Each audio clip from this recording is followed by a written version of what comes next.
ಜಮಖಂಡಿ ತಾಲೂಕಿನ ತೋದಲಬಾಗಿ ಗ್ರಾಮದ ರೈತರೊಬ್ಬರಿಗೆ ಪರಿಹಾರ ನೀಡುವಲ್ಲಿ ವಿಳಂಬ.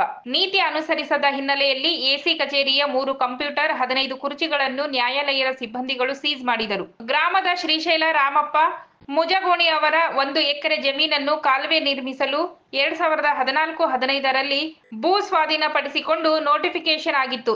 ಈ ಕುರಿತು ಹೆಚ್ಚಿನ ಪರಿಹಾರಕ್ಕೆ ರೈತ ಪರ ವಕೀಲ ಬಸನಗೌಡ ಪಾಟೀಲ ಅವರು ವಕಾಲತ್ತು ವಹಿಸಿದ್ದರು. 57,77,979 ರೂಪಾಯಿ ಪರಿಹಾರ ನೀಡುವಂತೆ ಹೆಚ್ಚುವರಿ ಜಿಲ್ಲಾ ನ್ಯಾಯಾಧೀಶರು ಆದೇಶ ಮಾಡಿದ್ದರು. ಆದರೆ ಕಳೆದ 1.5 ವರ್ಷದಿಂದ ಪರಿಹಾರ ನೀಡದೆ ರೈತರಿಗೆ ಸ್ಪಂದಿಸುತ್ತಿರಲಿಲ್ಲ ಎಂದು ವಕೀಲರು ತಿಳಿಸಿದರು. ಈ ಕುರಿತು ನಗರದ ಹೆಚ್ಚುವರಿ ಜಿಲ್ಲಾ ನ್ಯಾಯಾಧೀಶ ಇಮ್ತಿಯಾಜ್ ಅವರು ಎಸಿ ಕಚೇರಿಯಲ್ಲಿನ ಟೇಬಲ್, ಕುರ್ಚಿ, ಕಂಪ್ಯೂಟರ್ಗಳನ್ನು ಸೀಜ್ ಮಾಡುವಂತೆ ಆದೇಶ ಹೊರಡಿಸಿದ್ದರು.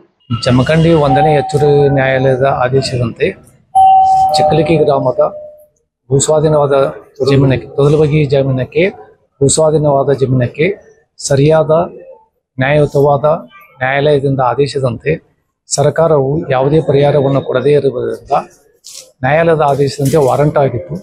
ವಾರಂಟದ ಆದೇಶದ ಪ್ರಕಾರ ಇಲ್ಲಿಯ ಉಪಕರಣಗಳನ್ನು, ಅಸಿಸ್ಟೆಂಟ್ ಕಮಿಷನರ್ ಉಪಕರಣಗಳನ್ನು ಜಪ್ತು ಮಾಡಿ ಜಮಖಂಡಿ ನ್ಯಾಯಾಲಯಕ್ಕೆ ಬರ್ನ ಮಾಡಲಾಗಿದೆ.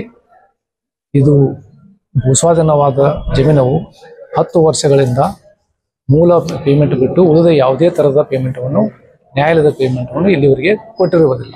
ಈ ಸಂದರ್ಭ ರೈತ ಶ್ರೀಶೈಲ ರಾಮಪ್ಪ ಮುಜಗೋಣಿ, ನ್ಯಾಯವಾದಿ ಬಸನಗೌಡ ಪಾಟೀಲ್, ನ್ಯಾಯಾಲಯದ ಸಿಬ್ಬಂದಿಗಳು ಮತ್ತಿತರರು ಉಪಸ್ಥಿತರಿದ್ದರು.